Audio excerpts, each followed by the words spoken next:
I'm Cody, I'm Ethan. and welcome to the Backcountry PA podcast. We are actually in what we now call the Woodshed Studio in, I guess, my backyard. Yes. And we have a guest with us. Alex, do you want to go ahead, introduce yourself to listeners, how you got into hunting, pretty much what you're known for, and go from there, man. So my name is Alex Ramondo. I am from Southeast Pennsylvania. I'm about 40 minutes outside of Philadelphia. I got into hunting when I was 14 years old. Grandfather taught me everything that I know, and I guess kind of from the Instagram page, what I'm known for is wild game cooking, honestly. Yeah. So, here we are having this conversation. Yeah. So, how did your season go this year? I mean, I feel like everyone's had like a kind of down year. So, have you had a more successful year?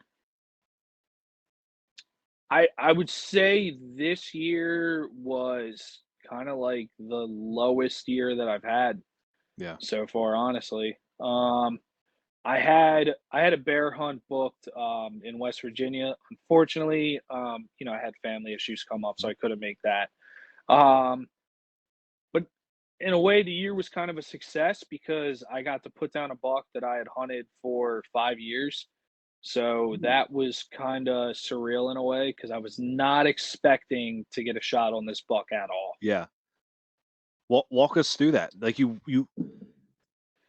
had him for 5 years. So was on trail cam for 5 years where you're just watching him and all that kind of stuff, or like So where I live, if you go out my front door, it's in front of my house is a nature preserve that nobody can hunt. okay.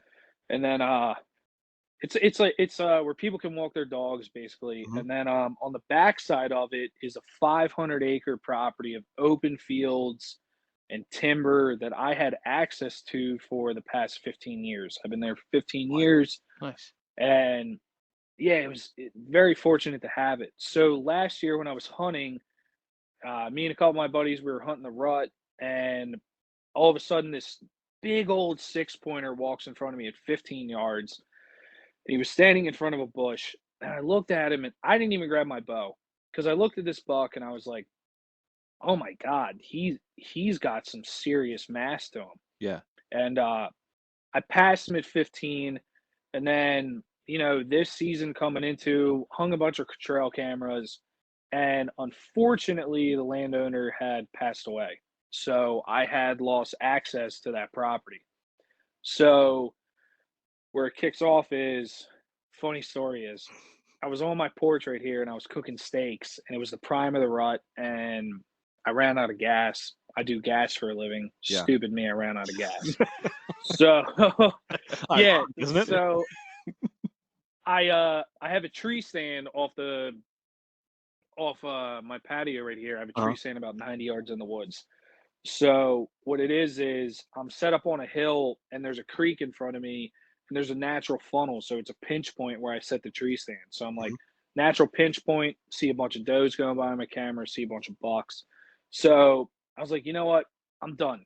I'm not cooking these steaks anymore. I'm gonna go into the woods really quick. It was about 2:45 in the afternoon.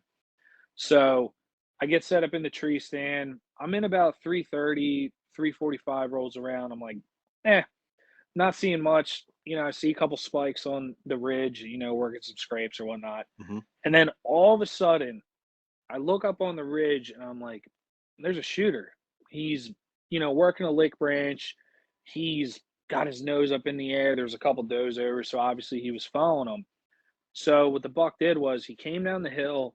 He hit this valley, which I don't hunt at my property because it's a valley. Mhm. Because I believe personally in my property is it's a bedding area. Nobody should go in there. A sanctuary. So, yep, I Okay. left it untouched. No tree stands, nothing in there. So, sitting in my tree stand, I'm watching this buck come down the hill, and all of a sudden he gets to 35 yards. He's hitting a lick branch, and I'm like, oh my god, this is really about to happen.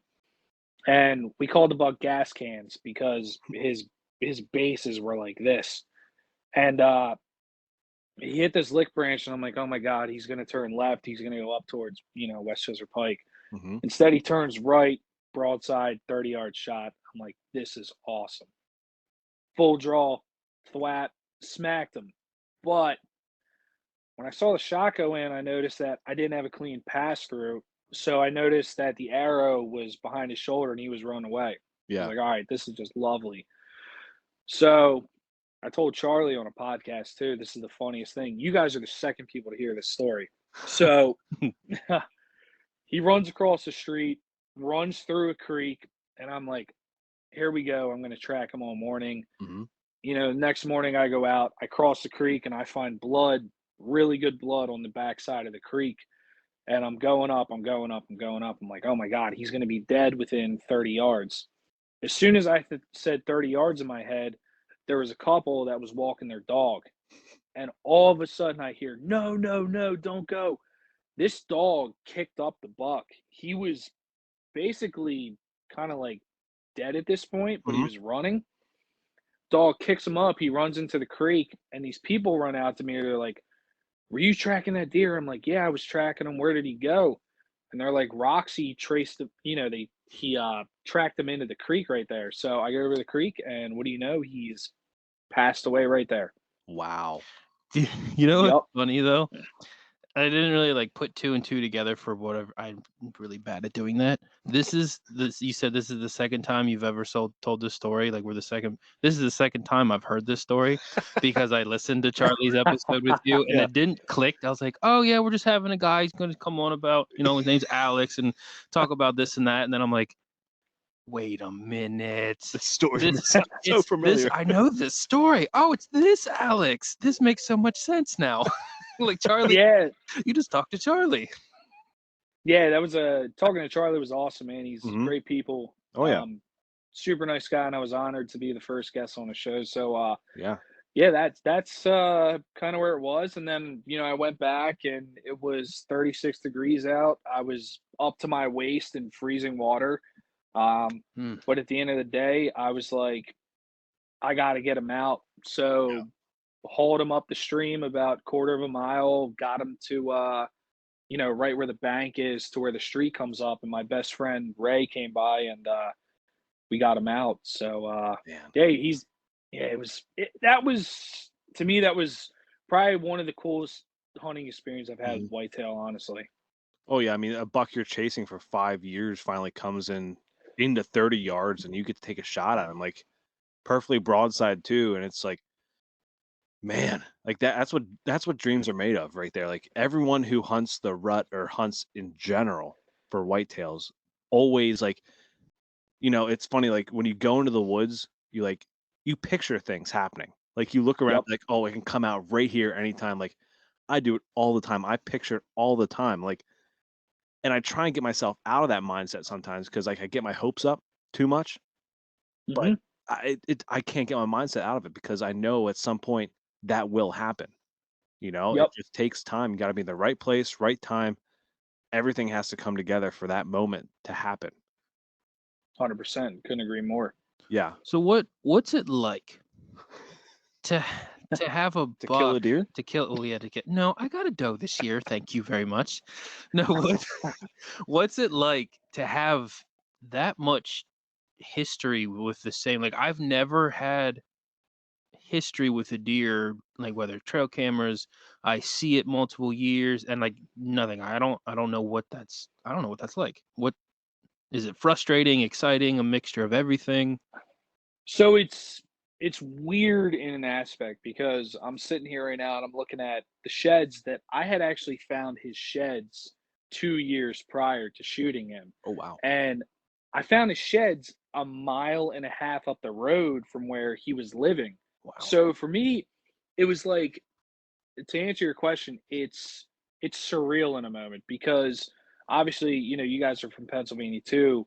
I've always, lived by the saying, if you shoot a mature deer in Pennsylvania, you're doing something right. Mhm. So to have everything come together in one, it's bittersweet, honestly, because you put the time in, the trail cameras, going out, setting up mock scrapes, the tree stands to everything. It's To me personally, it's probably my favorite buck that I've shot, other than the big 9 that I got. He's probably my favorite because you got this history with him, and to close the deal, it's just bittersweet, honestly. Yeah, I kind of feel like I have one. I guess you could kind of say I have history with the 10 Yeah. that's around here. Like I had him in velvet. I have him hard horn. Like I have, but this is only the first, I guess, first full year. Now I don't know if he made it or not because I haven't checked my. I just put my cameras back out to check it. Okay. But that one is the first one I had, quote unquote history with. If I have him next year on camera, then it's like, okay, now I'm starting to get a history with him. And I feel like it would be surreal. Like you put all that, I'm sure the emotion was just rolling over you when you just like, when you finally were able to put your hands on him, It like was right there. yeah, it was weird. It's kind of like time froze, I Hmm. guess you could say, because you're walking up to the buck, and then you finally get hands on him, and you're like, oh my god, I actually have him. Yeah. So in a way, the best way to say it is it's an absolute blessing, because a Yeah. lot of bow hunters today, anywhere in the country, a lot of guys that put time in, they have history with this buck. It's definitely a blessing to get a shot on him, have him, and then kind of be able to sit here after you get the mount back and play that memory back in your head Yeah. of the hunt that went on. Yeah. And you also videotape too. So did you video that hunt? Yeah, I videoed him. Okay. We're editing it right now. Yeah. It hasn't been released or anything. I might sneak you guys something in a text, Okay. off screen, so we can go from there. But yeah, that'll hopefully be airing, next year on our YouTube channel, Ooh. honestly. Okay. So what's the YouTube channel? Just drop it quick.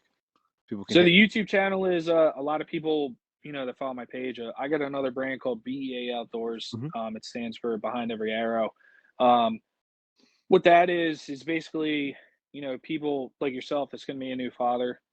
It's to kind of just push people and show people that the outdoors is a blessing. Mhm. Um, that I firmly believe in. You can see kind of right here. I got an arrow on the big 9.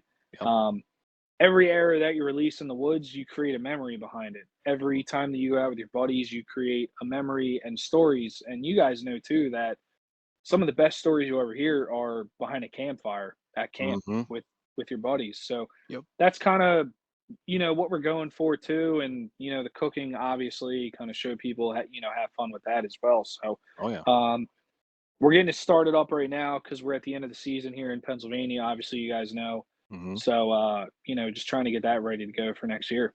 Yeah. That's awesome, man. I mean, you think about it, what else goes with hunting and camp? Obviously good food, Yeah. Yep. right? You need to have good food. Like my go-to when up in my camp was chili because you let it go all day and you get Hell home yeah. and you can eat right away. Like that's my go-to. Absolutely. So let's start with wild game stuff now. Let's dive into that. Here we go. Here we go. So what So, do you yeah, what do you guys want to know? man, well, first, I'm not the best cook. I'm really not. Okay. So there I'm mostly with my venison, I grind it down and make deer burger out of it pretty much. My wife will make stuff with it, whatever she wants to make usually. Um, but there's so much more you can do with venison than just grind it up or make jerky or make bologna. Like I looked at some of your pictures that you posted, like the jalapeno poppers, and man, there's just so much. Like let's what is one cut of meat that you're like, man, you got to make this with this? Oh man, the one cut that I absolutely love from venison is my butcher up the road chip steak. Oh, Chip steak to me is phenomenal because I mean you can make anything out of it. hmm, My favorite thing to do is you make cheesesteaks out of it. Obviously, I live 45 minutes from Philadelphia. fly eagles Philadelphia's known fly. for cheesesteaks. Fly Eagles fly all day. So yeah, cheese. Oh no, he's not an Eagles fan. Not an Eagles fan. You'll never It- guess Yeah. what he is. I'm from Pennsylvania, and I shouldn't be a fan of this. Let's put it that way. I don't. are you a Giants fan? Not in your division, so no. There's no bad blood on that part. All right, just who are you a fan of? We'll go Vikings. with that really. I respect it. Yeah. Of Because we course, beat them. of course, you guys beat us when you won the Super Bowl, so I'm not. Yeah. So of course. Viking. Oh, you're okay with that. Nah, get off topic. Vikings are a great team, man. Got to respect it. Yeah, Yeah. but they won't win it. They won't win it this year. Well, we'll beat the Giants for you guys. We play the Giants first round, so we'll beat them for you guys. Yeah. Not worried about It's the all right. Giants. I know, but If you were a Cowboys fan, we wouldn't be having this conversation. You Oh, want to be in the studio. I don't think we'd be friends. We wouldn't be friends at all. Yeah, no. So to get back on topic, Yeah. the chip steak's great. I actually like venison rump roast a lot. I just got myself a Traeger. I'm super excited for it. So what I like to do with the rump roast is, so obviously a lot of people know that venison is kind of gamey in a way. Yeah. So what I like to do with it is cut up 2 whole jalapenos, and then you get pineapple juice and garlic, two spoonfuls of garlic, put in a bag, wrap it up together, let it sit in the fridge for 2 days, smoke that thing for 8 hours, pulled pork, you're ready to go. Oh dear God. Oh yeah. Oh man, you're making me hungry. I never even thought about pineapple juice with venison. Never would have. So not a lot of people did. Mhm. But how I grew up is, you guys will kind of appreciate it. So I was adopted out of Mexico, actually. Okay. When I was a really young kid, came here, got the American citizenship, yada, yada, Mhm. yada. I got adopted into a hardcore Italian family. So actually, from where I'm sitting, my mom lives literally right down the hill. Mhm. So we have a garden. We do all that stuff. So when I was growing up as a kid, I would see my grandfather, who was a really big hunter, cook these ridiculous dishes. And then my mom, between taking the tomatoes out of the garden, making the sauce, to the garlic, to the basil, I'd be like, this is eye-opening to me. Yeah. Like, and my grandfather always said, like, live off the land, kind of provide for your family the best way you can. So what I did was, growing up, is I took Wildgame, and then I took my mom's cookbook in a way, and how she showed me how to do it, and kind of incorporated it into one. So that's kind of where I am today. I can thank them for everything. Man, that's awesome because um my wife's grandfather had one recipe with venison in it. And I forget what it is, but I don't think we've ate it yet. I think it's something with the crock pot or something like that. Okay. But like I think I did two roasts this year in the crock pot. So what in that crock pot, what would you put in there to make it more flavorful and not Oh dry? man. Put it that way. Because I feel like my roasts, they get so dry, even though if I put water in it, it's like it just Yeah, you can dry out deer Yeah. meat pretty easy because there's not really any You fat. want? Do you want to know the trick that I knew growing up for that? oh yeah. Dr. Pepper. Dr. Pepper. Really? So what you do is, yep, my grandfather he would take 2 cups of water, you'd put it in the crock pot, and then he'd crack open Dr. Pepper and be like, what are you doing? You're crazy. And he would pour the whole thing in it. And what the Dr. Pepper does is, it tenderizes the meat in a way. So when you would cook it, because everybody's, drinking that before, you get that kind of nice smoky flavor to it in a way. Mm-hmm.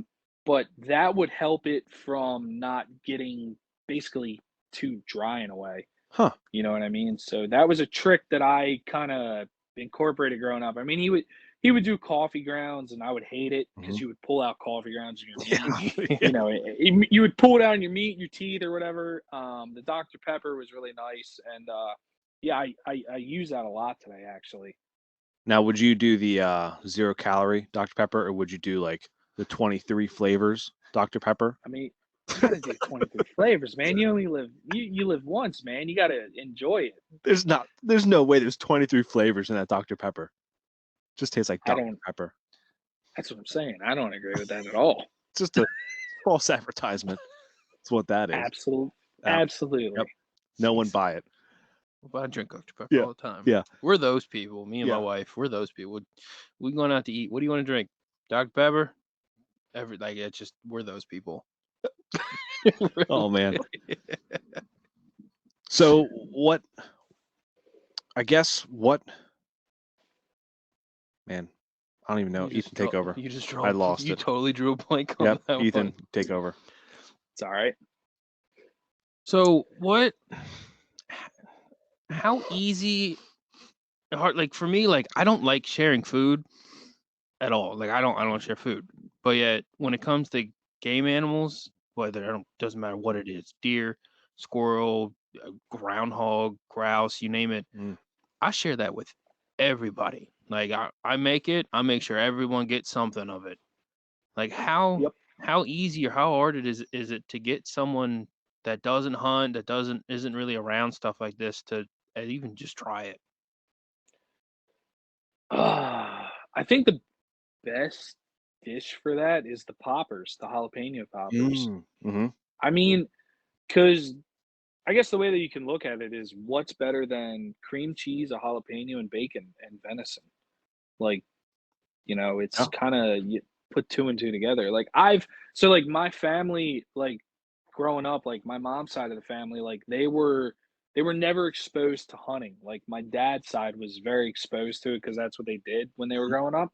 So with me cooking, I would tell them we're gonna have a steak first, and then after this, I'm not gonna tell you what it is. You're gonna eat it and let me know how you think about it. Right. So they would eat a piece of steak and then they would have these jalapeno poppers and they would be like, this is the greatest thing I've ever had.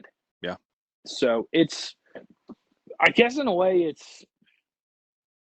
I don't know, just preparing it the right way for people. You know what I mean? So the first time my in-laws also didn't grow up around hunting, nothing like that. My father-in-law, big into fishing, saltwater fishing. He lived in New York, all that kind of stuff. Then he freshwater fish now. Mother-in-law never grew up with wild game, never had venison in her life.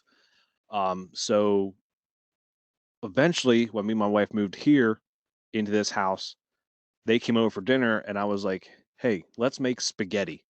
Like, let's have spaghetti with deer meat in it, and not tell your mom what it is until after she's eating it."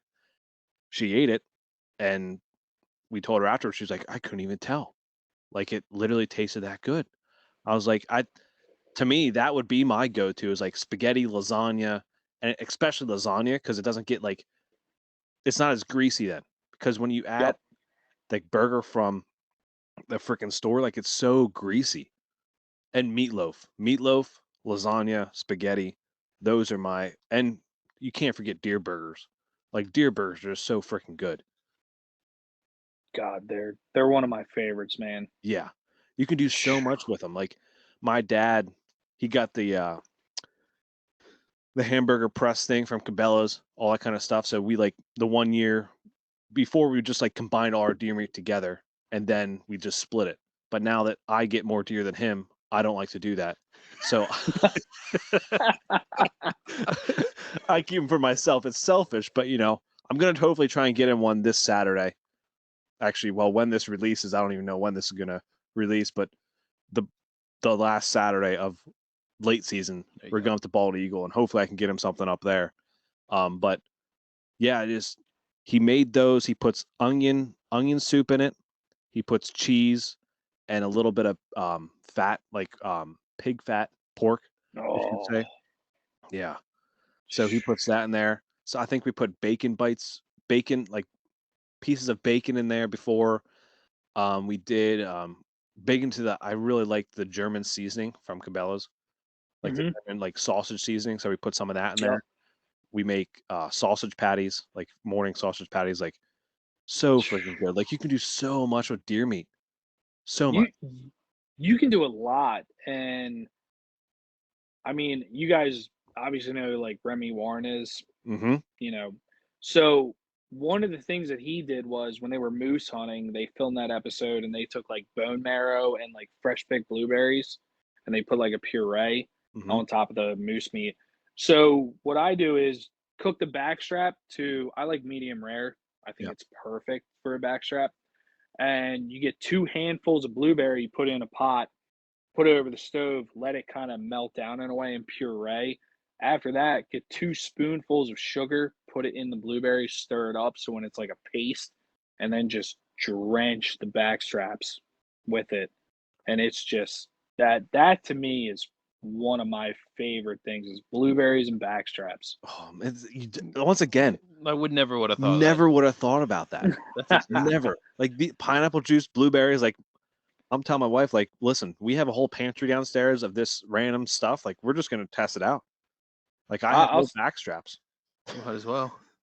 I'll send you guys some stuff, man. Oh It's yeah, man. so my grandfather always told me too was like with wild game, obviously it's people think it's gamey or whatever. If you can pick like the right fruit in a way that matches with the game that you're cooking, Mhm. it kind of takes it to a whole nother level, honestly. What about So oranges? I feel like would oranges be good? so oranges, I actually tried. I did a hog hunt with Sen Assassin Jimmy when I was out in West Virginia. Mhm. You can catch that on YouTube. Um, what I did was I took oranges, garlic, and lemons, and I soaked the rump roast for 2 days. Dude, I smacked that on the smoker. That was unbelievable. Oh shit.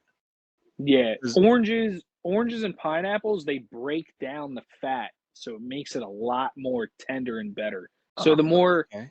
like the more acids you have, like pineapples, lemons, oranges, stuff like that with your wild game, it breaks down the fat a lot more. I'm not a professional chef in any way, but from what I've experienced with, cooking the stuff, I think that's kind of like your go-to in a way.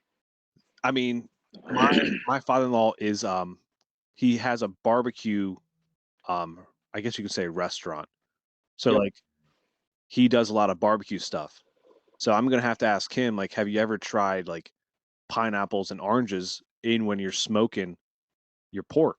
Like to see if like he's like if he hasn't, I'll be like, hey, try it one time. Just see, just do one, your regular batch, and then do another one with pineapple and oranges in it, and then see which one the customers or do like a taste testing, like put There it you out go. there. I mean, it could put his business on another level. And then I'd be like, hey, Alex told you that. Yeah. Yeah, I mean, the hardest meat is bear. That's just Yeah. bear meat's on a whole it's like venison's here and here's bear meat. That's a Yeah. whole different level. So are you saying that bear is better tasting or it's more difficult to cook? I think I think it's more difficult to cook Mhm. in a way because you can see right here that was my first bear I ever killed. Yeah, I had to do like, a bunch of research on that stuff. I know if you don't cook bear to like well done, you can get trichinosis worms. Yep. Yeah, so but dude, if you do it right, bear meat is special. It's really, really, really good. So what would be your recommendation for bear then? Like what would you if are you doing a roast? Are you doing rump roast like you would with a pig or I think, yeah, rump roast is the way to go with bear. Prepare it right. Pineapples and jalapenos was the way to go for that, and then smoke it. You get like a nice, pulled pork out of it. Make sure you have the right internal temperature. But yeah. yeah, I've got, I've got a whole bear in the freezer as we speak right now. I got to get to work on that thing. Like you're talking like a bear that isn't cut up, you just put it in the freezer?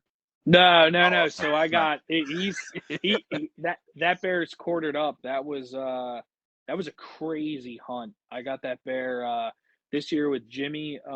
Actually last year I got him in the Appalachian Mountains in West Virginia. That was a crazy, crazy hunt, honestly. It so the Appalachian Mountains, is it Hmm. as big as what everyone's saying? Because I mean, we're talking about hunts for next year, weekend trips, all that kind of stuff. We have Maryland, Delaware, West Virginia, Virginia, or Jersey, I Yeah. guess, are like Awesome. our options. But like we don't know where we're going yet. But the Appalachian Mountains has always been that like, it draws you in. It's almost like the Allegheny National Forest. So you guys are going to be where I'm going to be next year. So we got to kind of put something together. Yeah. I'll be in all those states next year. Yeah, West Virginia is special. That was like nothing I've ever experienced. Like getting there, seeing the mountains. So can I tell you how like the bear hunt Yeah, went absolutely, over man. Yeah, there? yeah. Let's Yeah. jump into it.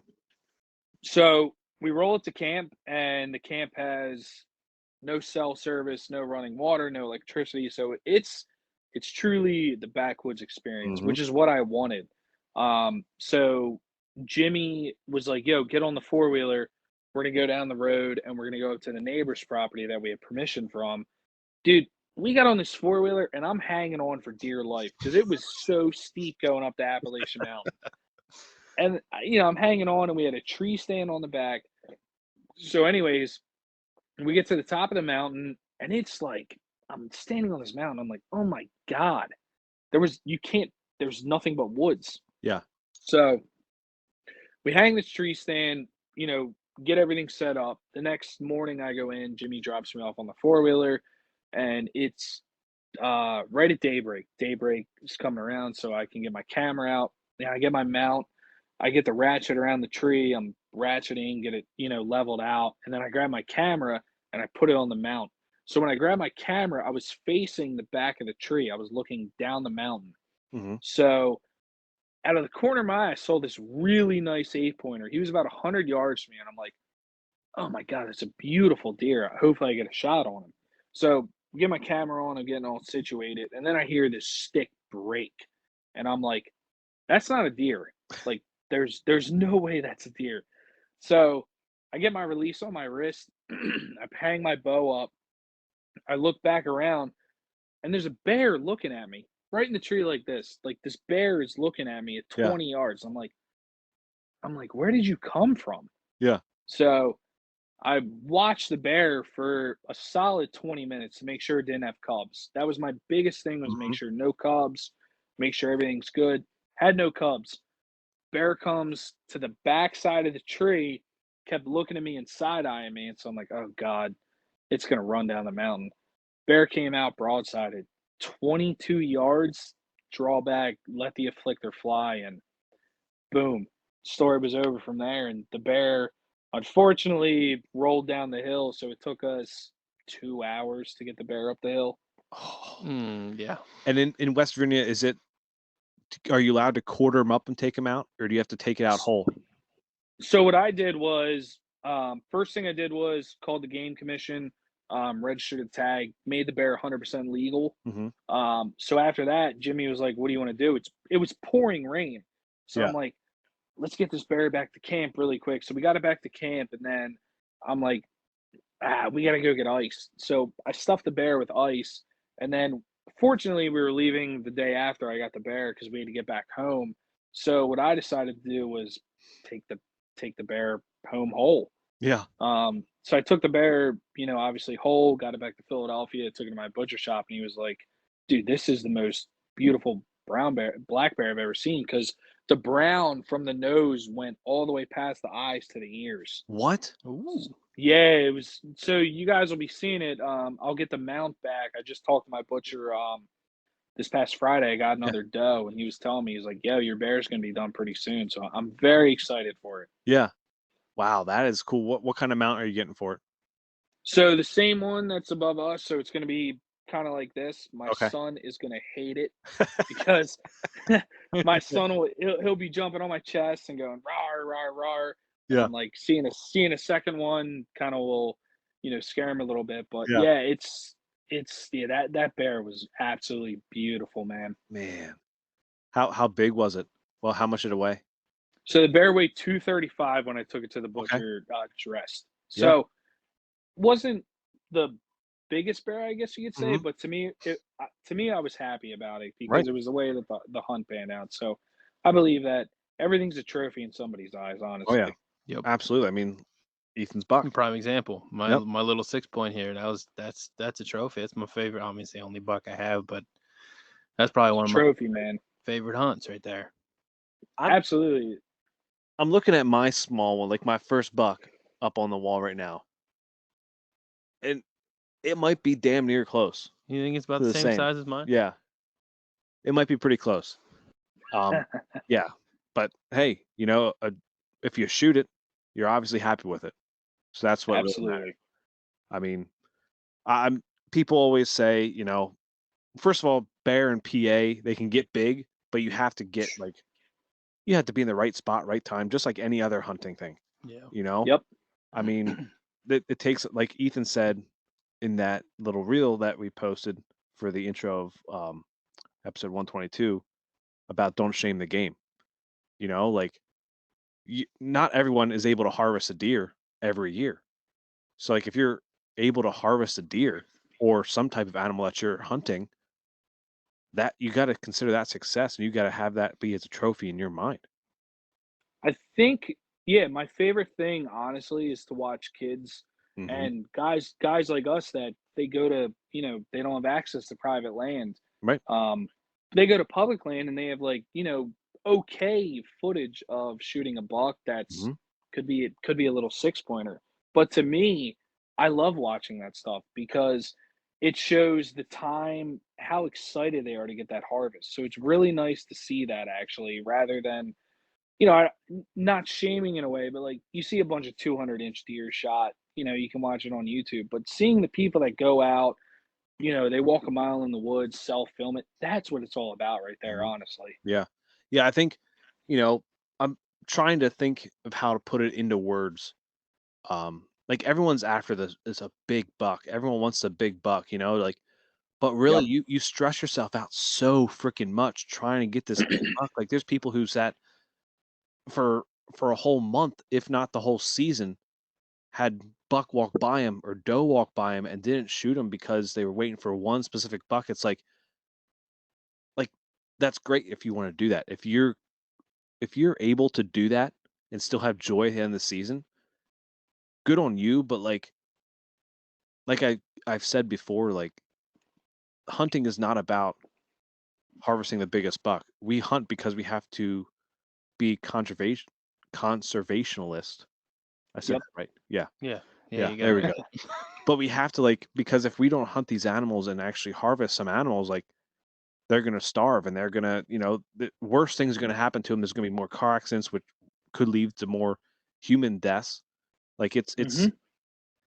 it's bigger than just harvesting the biggest buck or the, whatever in the woods. Like shoot what makes you happy. If you can wait all season and not shoot a damn thing, You're stronger than me, that's yeah, for sure. yeah. I would first legal thing that comes out, I'm like, yep, I mean, you're I mine. regret letting that 7 point walk this year.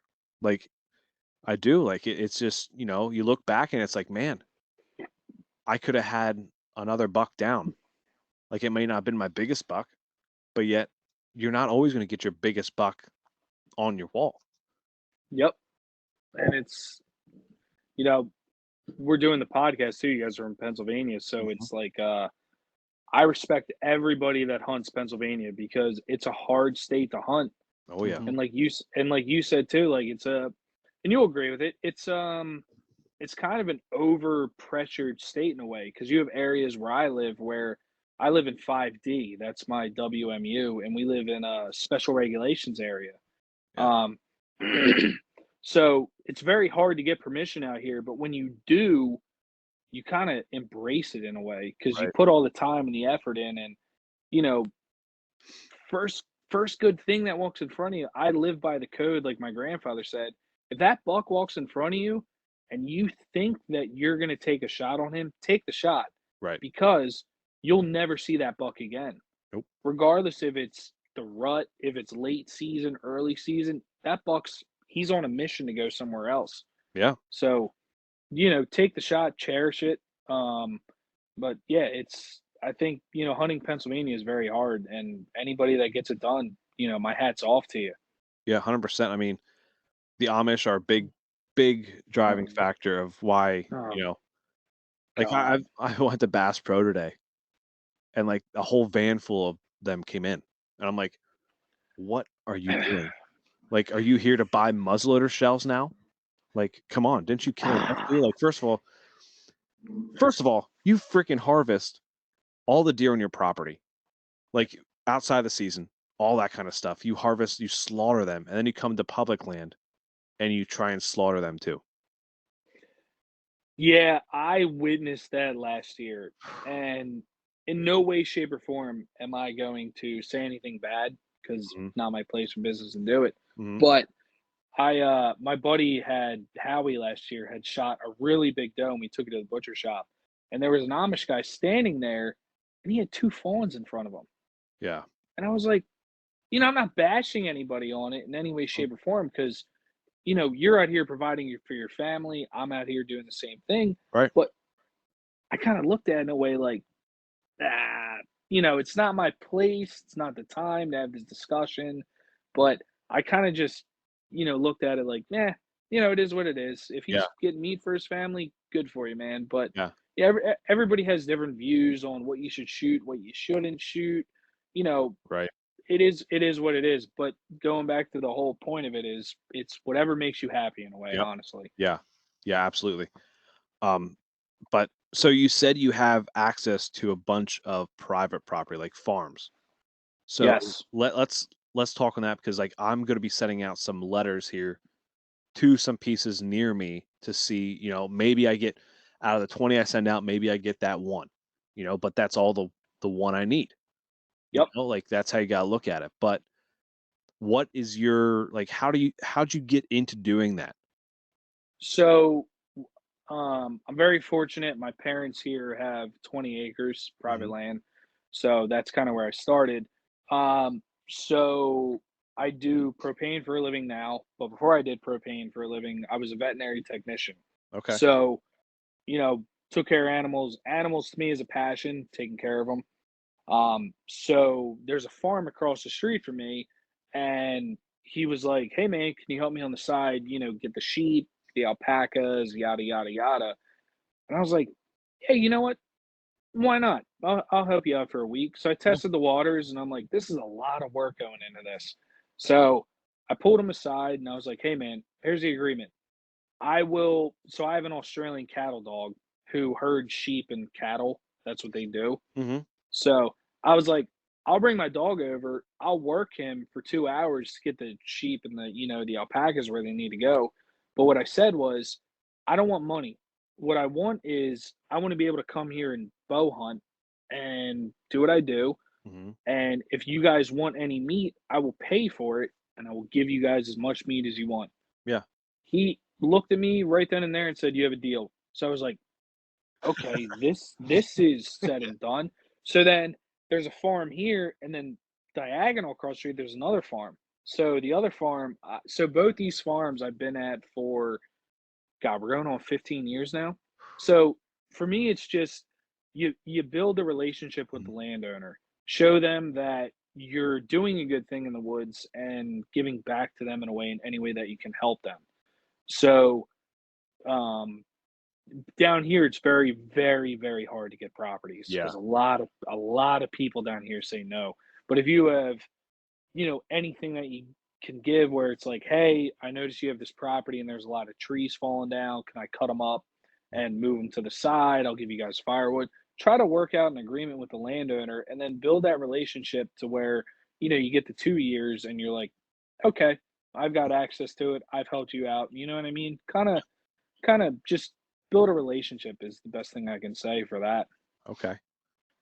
So would you recommend sending letter? Like in your case, like you were No. there working like letter, knocking on doors, that kind of stuff. I so around here I've learned is show your face. Okay. Show your face. The person can see, you know, what you're about. They can read your body language. Especially around here too, is like knock on the door, Yeah. kind of tell them what you're about, tell them what you want to do. And I mean, the worst thing you get is a no. But Right. at the same time, the best thing that you can get is, okay, they have in their head that so and so is knocked up. I have a Mhm. deer problem. I have their information. Let me call them in the future. Right. So I think it's better to meet the landowner in person Okay. rather than send a letter because they can't physically see you. Okay. You know what I mean? What if you send like a self-portrait? Like a I selfie? think That's I think I think right then and there they would look at you and be like, "This guy is nuts. What like is he doing?" like it was funny, like, okay, so this is gonna be not hunting related at all, but like on my vows at my wedding, what I Yep. did was I like on the white piece of paper, I like put a picture of me and my wife, like, and made it transparent with the words around it. And then, no, that was a letter I wrote to her. I put the picture and then I wrote the letter on there and everything like that. Like, that's what I'm thinking. Like, you put a transparent picture of yourself behind Oh God. Yeah, you tell me how that goes. You're gonna get everything, no, Yeah. across the board. Yeah, no one listens to me. No one do that unless you're trying to like Yeah. piss someone off. So let me ask you guys a question. Yeah. Do you guys do a lot of private or public land hunting from where you're from? It is mostly public for me. Yeah, same. The Okay. So yeah, Other than your property up north. yeah, we It's a have little bit private.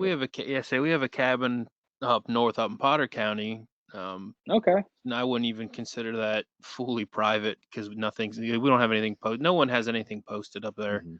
It's just common courtesy. Like, all right, if you're gonna walk through the property, just don't shoot the cabin, or something. Yep. Like, or stop and say hi. We know basically everybody that's on the mountain and in the valley. We all know each other, that kind of deal. So it's not that Mhm. would, Yep. but it's I just consider that public land that we own. Yeah. That's Yeah. basically it. And there you go. So you're primarily private yourself? Yeah, so primarily private. Um, like I said, very fortunate to have it. Mhm. Yeah. Like I said, lost really big property of ours, unfortunately. Yeah. But I picked up another one actually yesterday at work, Oh, okay. ironically. Yeah, I picked up another one. I was talking to this lady. I was at her house to do a job, and we were talking, and like 20 does jumped out of her flower bed. And I Jeez. was, and I was like, this is absurd. She's like, what do you mean? I'm like, you have 20 deer bedded right behind your house. And she goes, I hate them. I was like, oh, well, you should probably call somebody to get in here and, control Yeah. the population. She goes, do you know anybody? And I'm like, I live 5 minutes down the road. You can give me a call right now. And she was like, do you bow hunt? Do you gun hunt? I'm like, I bow hunt. That's all I do. Mhm. I only use guns for turkey. And she goes, you're hired. I'll see you next week. And I'm like, why couldn't I have met you at the beginning of the season? Here we Yeah. are. We got 3 weeks left in the season. So it was kind of one of those things where I was in the right place at the right time in a Yeah. way. Yeah. Yeah. So 100%. I yeah, mean, that's a awesome perk to your job. yeah, but it is a great perk to my job. But I'm not going to work every day looking for that. It's just she happened to hate deer, and here I am that I live off the land. So we kind of got an agreement going together, and Yep. she actually texted me, 3 hours ago saying, "Yeah, my husband said it's okay for you to come on over." Jeez. Tell him to hunt. Tell him to hunt too. My Nah, goodness. they don't hunt, man. I couldn't believe it, man. There was 20 does right out of her flower bed. That's crazy. Mm. Absolutely crazy. That would be amazing. I would love that. I would Yeah, love so that. I'm gonna go over there on the off season and try to get some sheds, see what's Oh, going on over there you there. go. There you go. When do you walk up to the door? I know because in the group chat with the BCPA camp members, Yep. they've been talking about, knocking on doors recently, and they've had the discussion about like what to wear. So what do you necessarily wear? Like, do you want to look, I mean, can you go like, have you gone like in a hoodie and jeans? Like, what do you normally, what's the best thing to go for? Like, to me, it's just like wear whatever you want to wear when you Man, go. I'm wearing my work boots, my sweatshirt, Mhm. and look, you kind of just got to look rugged because Yeah. a lot of people, I guess, a lot of people in our state kind of put a stereotype on hunters Mhm. that you're kind of rugged. You do this and you do that. Yeah. Obviously, you don't want to show up in a suit and a tuxedo because they'll look at you and be like, "What are you doing?" Yeah. Um, I don't know. Just wear what's comfortable, man. Yeah. Whatever fits you and your personality, because Mhm. everybody has a different personality. So whatever you're comfortable in is the best thing to wear. Now, the biggest thing that I've been thinking about in my mind is like, do I pull up in the driveway? Do I park at the bottom? Like, does that throw some people off sometimes? Because of me, it's like if someone pulls up my driveway, I'm like, what's going on here? I mean, I pulled up in the driveway at a couple of my farms, Yeah. and I pulled up in the driveway and just the best. I like pulling up in the driveway because, first of all, they know the vehicle that's coming. Yeah. Because if they grant you permission, then boom, they'll know that, hey, Alex drives a black Dodge Ram with tinted windows, and that's going to be in my property. If you came to my house and Yeah. you parked down at the bottom of my driveway and I saw you walk up, we're going to have a problem because I'm going to be like, what are you doing? Yeah. Me personally, if I own land, I'd rather you show up and just have a conversation. That's a very good point, because I don't know why, like, that's the biggest thing I was thinking about in my head for some reason. Like, that's the main thing. Like, do I park in the driveway? Do I park at the bottom of the driveway? Do I park on the street? Like, I was like, that was my biggest, I guess, question mark for that, other than letters or knocking on doors, like that one there. I guess it would depend Yep. on what kind of house. Like if we go like in town Mhm. and they have like a small, like you can fit maybe 2 vehicles in the driveway, Yeah. or you can park in front of their house and it's only 20 yards from the road. Right. Then yeah, you could park in front of on the Yeah. side of the street. But if they have like a Yep. long driveway, Yeah. one, even personally, I don't want to walk up your whole driveway. I'd like a short walk to your house, please. Like I don't want I'm already probably 100%. nervous wanting to talk to you. I'm not gonna have a 100-yard walk up to your house. True. Make it True. short. Very true. 100%. So, Alex, what is on your docket for 2023?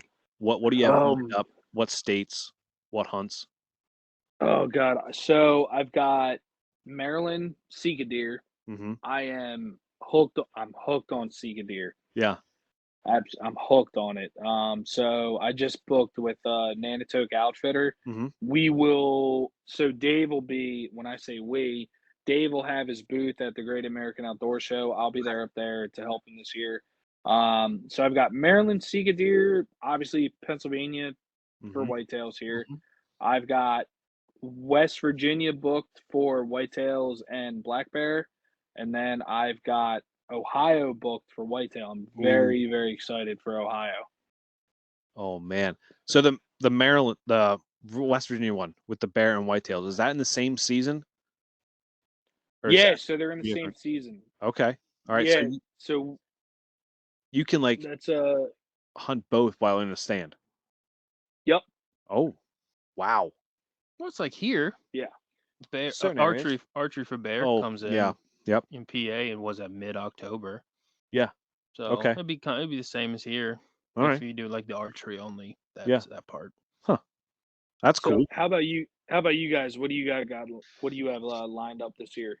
As of right now, it's just PA right now. We had an offer to go back to Illinois. But one, Illinois tags are expensive. Yeah. The Oh, I drive out know. there was also 12 hours. 12 hours, almost Shoo. 13. It was like, man, it wasn't bad. But also, if we did early season, he offered for us to do gun, but that's even more. And it's like, we don't have that. Like, we're Mhm. not making a lot of money off the podcast right now. So it's like, we got to wait for that, you know? Yep. So right now it's just PA, and then we got to sit down, discuss what we want to do, which state we want to go to. Probably if it's Delaware, we might do September, because Mhm. I mean, velvet. Get a chance at a velvet Yeah, buck. velvet buck. But mostly we're probably going to try and do public land if we have access to private. If we decide what state we want to go to, maybe that's just the instance where we'll send out letters and be like, hey, give me a call if you want to talk about this, something like that, and see if we can get access to private property that butts up to public that has fields, for early September. Maryland, I mean, the options are, with the states around us, it's a lot of options right now. Or we can even just have a weekend up at Ethan's camp. Yeah, if we Like, go up it's north up to my cabin, yeah. even New York State is within an Mhm. hour's drive from my cabin. So Yep. New York's, New York State's an option as well. Yeah. So I mean, we have a lot of options. We just don't know what we're doing yet. Put it that way. Or you guys come down here, come on and hunt. Yeah, 5D. Yeah, 5D is, I mean, it opens early and it's out Yep. late. So like you have in 5D, you have an option, you have an opportunity at a velvet buck, maybe. I don't I know. wouldn't say you have an option at a velvet buck. I mean, Yeah. it literally falls right to where they're fully shedded. Okay. But I mean, where I live, I could literally drive out my driveway, make a left, Hmm. and I've got 5,000 acres of public land, literally right across the street from my house. Yeah. So where I live, it's kind of nice because you have public land, and then all across Westchester Pike, where I live, it's all private land. Yeah. So it's really nice though because it's like you have all the big bucks that live in the private land, and then when the rut kicks, where do you think they're going? Yep. They're going right across the Mhm. street. And the cool part about, I live right next to Ridley Creek State Park. So what they do is they do a draw hunt.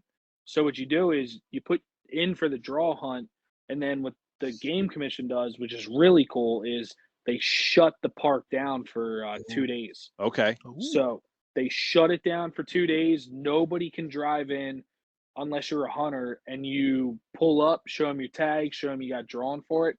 You just go to the private, public land. You Mhm. hunt, you have fun. It's really cool, man, Oh man. because where there is I saw a kid last year that shot a 150, and he shot a monster out of Yeah. this area. Oh man. That's kind of like what is that? White Marsh? Marsh Creek. Marsh Creek. Yeah, Marsh Marsh Creek. Creek. Marsh Creek's 20 minutes up the Yep. road from me. Yeah, Marsh Mhm. Creek. They do that draw there too. Yep. They do it for geese hunting. They do it for whitetails too. I think it's only archery and flintlock. I don't know if they have rifle there. I don't think they have rifle there. I No, think we it's cannot use archery. rifle down here. Yeah. Um, Yep. but the one I'm actually going to be trying to get into is actually Fort Indiantown Gap. If you get like Okay. you pay like $50 for the permit to get on that property, and they only open up certain areas at a time. But you can't have Nice. trail cameras in there. You can't pre-hang stands. So like me with the saddle, it's like that's perfect. Like you can't have permanent stands in there. Like I'll just go there where people don't normally go because they don't want to carry a hang on that far. So like that's what I'm thinking of possibly trying next year. But That's a win-win for you guys. yeah. So Yeah. where are you guys from? So we are in the Lancaster, like Manheim area. Well, we live in Manheim. So yeah, Manheim. Yeah. Oh my God, you're that Yep. close to me. Yep. So Yeah. how far are you guys from Lancaster Archery? Lancaster Archery, we're about 15, 20 minutes away, not very far. Like Yeah. we just hop Oh on the my, highway and just we're right there. I oh went my there a few God. times. Yeah. You guys are literally right in my backyard. Yep. Yep. To Norse from here to Norristown, it's about for me, it's about get on the turnpike, it's about an hour 20, hour 30 minutes from here. Okay, yeah, because Yeah. I've got a big job site up in if you know where like Quakertown area Yep. is, like Yep. Mhm. Yep. yeah, I'm up there every single day. Yeah. So I have a shop in Quakertown. So for you guys, if you're that close to Lancaster Archery, yeah, Yeah. we got to get together, Oh yeah. honestly. Oh yeah. Yeah.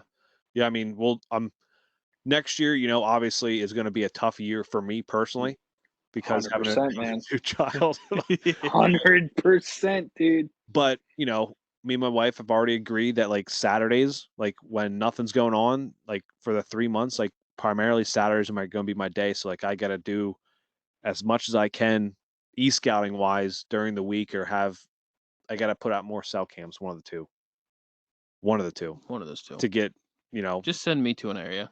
yeah, I'll yeah, go scout for you. yeah. But no, I next year is like, I don't want to put as much pressure. Like I want to run these trail cameras and I want to see what's out there, but yet I want to be like, okay, I'm waiting for this buck to come out. Like I want to actually enjoy it more.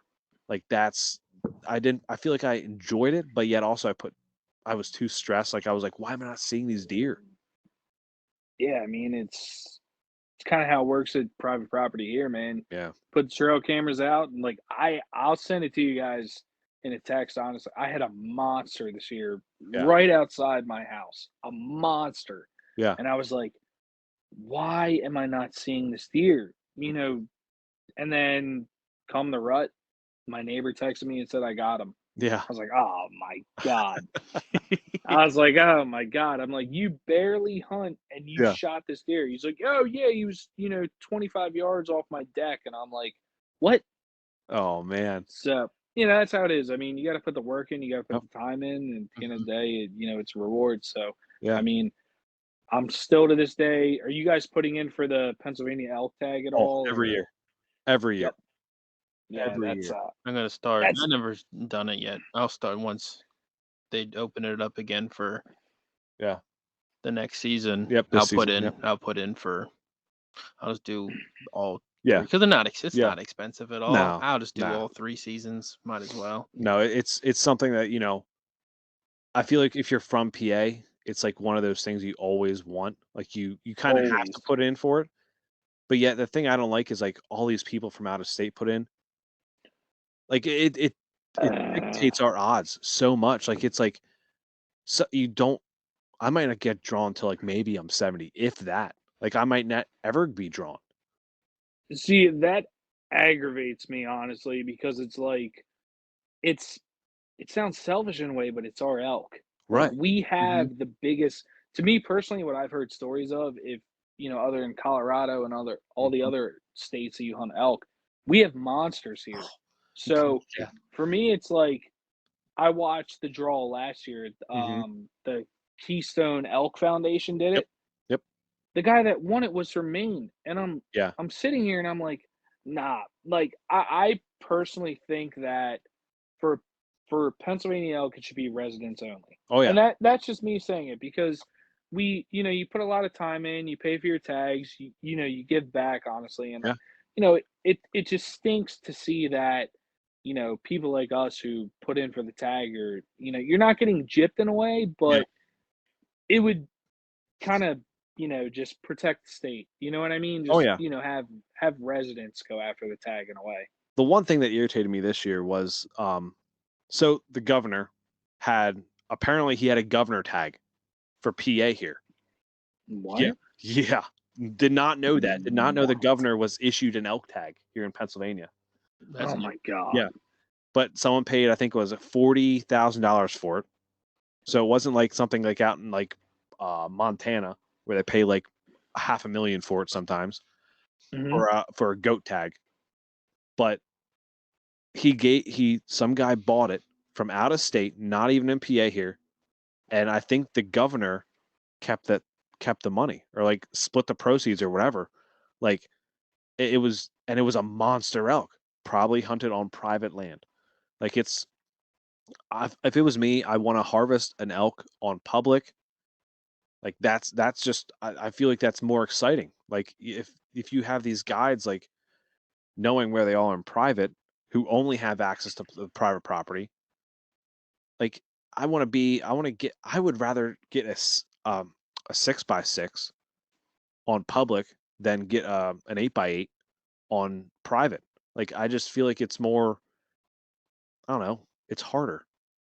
Yeah, it's harder, and like I said on Charlie's podcast Hmm. too when we did it, is um I personally think that Pennsylvania should have more than one buck tag. Honestly, Hmm. I mean, I have license, a couple different spots where it's the Earn a Buck program. Yeah. I think it's a really good program because it's like, you go out, you get your dough, and then you're ready to go for a buck, Yeah. and you get your buck, and then get another dough, and kind of get another buck tag after that. So Yeah. it's I don't know. Pennsylvania's laws, Old. they're yeah, they're Yeah. old. They're old, but they gotta change. Yeah. You gotta change with the. I'm tired of the standing in line if you miss the dough tags over the counter. Yep. I'm tired of standing in line for 5 hours. Yeah. I think that you should be able, which is cool though, because I got the email from the game commission was, you're this coming year for 2023, Mhm. you can buy dough tags with your license, Yep. which is really cool. I think it's awesome that they did that. But my biggest thing is you're going to be a father. honestly. I'm already a father. So, the next coming years, if my son goes away to college and he comes back and he's a diehard bow hunter like I am, Yep. what do you think is the one day that I have time to do something is a Sunday? Yeah. Like, Yep. I think that the Sunday bow hunting should be opened up because to me personally, it's you're able to take your children out, you're able to have fun, Yep. and you're able to go out and you can agree on this too. Sundays, you can laugh at this. When do you get the most trail cam pictures? Sundays. I've had the buck that I was Thank after you. this year, October 16th, was a fucking Sunday. Oh, He was Yep. there at 10 o'clock at a scrape. see? And then the other thing that kind of aggravates me in a way is the Christmas break that we have. Oh, yeah. Yeah. Why is all I have to ask is because I got more mature bucks on camera this past year from Christmas to New Year's than I ever have. Yeah. I had a buck standing where the camera was like this and you could see my trail camera in the back. He was 15 yards from my stand. Yep. And I'm like, oh my God, like I don't know. I don't know the reason behind it. Obviously it is what it is, but Yeah. I think that whole thing's got to get changed, honestly, Oh, if you yeah. ask me. I think almost every hunter is on board with that, keeping Yep. Saturdays. And the one thing, like, I agree that, Sundays, I think Sundays to start should be open during archery season. Just start during archery season, 100%. test it out archery season, and then go from there. If you see more success on Sundays, keep it that way then until you feel comfortable with opening up Sundays during rifle season. Because rifle season, yes, there will be a lot more deer shot. But yet also if you open Sundays up during archery, more people will be out on Sundays, which they might fill tags before come rifle season. So like Correct. you gotta play that in a part too. So like I think I know the deer herd can handle it, but it's just they just have to Pull the trigger. pull the trigger pretty much. And they just have to do it. Like it's just like bite the bullet, maybe even test it out for like the first like test it out for just October. Just Yep. purely October. Just say, hey, every Sunday in October, that's 4 Sundays in October, test it out. Or even November, because we already have one Sunday in November for archery. Just give us the rest of November. But then you get rifle in there. Well, rifle's already first Sunday. Yeah, but then you have, But there's only one. The Okay. next Sunday would be Right. December at that point. I mean, November would be a very popular month because of the rut.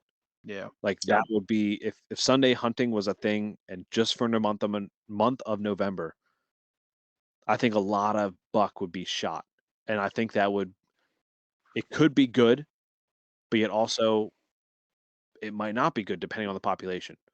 But like in October, you got to think like they're not chasing as much at that point. Like they're still on that bed to feed kind of routine. Doe, yes, you'll probably get a doe on a Sunday. That's But like what I did. right. And like it's let's just try October because when you don't have that pressure of November rut, so you don't have as many deer being mature deer being shot. Like if you worried about if the game commission is worried about population, then try it October and do that way. Yeah, it's just I don't know. It's one of those situations where, we're young Yeah. and, we've kind of seen where it goes in a way, but it's Yeah. like it's got to change in a way because it's like I don't know. I'm a firm believer in, a lot of, fathers and mothers that hunt too. You want to take your kids on a Sunday. Yeah. Like, and that's what aggravates me too, is because I'll be standing here on a Sunday with my kid and I'll look on the ridgeline and there's 20 deer walking by. Oh yeah. Yeah. And I'm just like, oh my God, I gotta wait a whole nother week Yep. to get back into the tree stand. So I don't know, it's one of those situations where I hope it changes and I think it'll be for the best for the state, honestly. Oh yeah. 100%. But yeah, like I said, I'll be texting my buddies that are hunting in Maryland and Yeah. West Virginia, Illinois, and they're like, "Oh yeah, what are you doing Christmas Day?" Yep. I'm sitting at home having a cup of coffee. What are you doing? Yep. I'm out in the tree stand. Yeah. Like, yeah, that's it is what it is. Oh yeah. Alex, you said Charlie so much, I almost called you Charlie. Yeah. Alex, it's been awesome having you on here, man. Where can people follow along with you, follow along with your hunts, all that kind of good shit? Yeah, so you can follow me on at Alex Ramondo on Instagram. You can follow the other page at BA Outdoors. YouTube is getting started up on the off season right now, so kind of prepare for that. So if you want to see a YouTube episode of us, at Scent Assassin, we have a hawk hunt going on right now. So cool. I don't know, just follow Scent Assassin. I work at a flicker too, broadheads, which is a blessing in itself. So yeah, get yourself a pack of them if you're looking for a good broadhead. Cool, man. Well, thanks again for coming on here and doing a podcast with us. Had fun talking to you.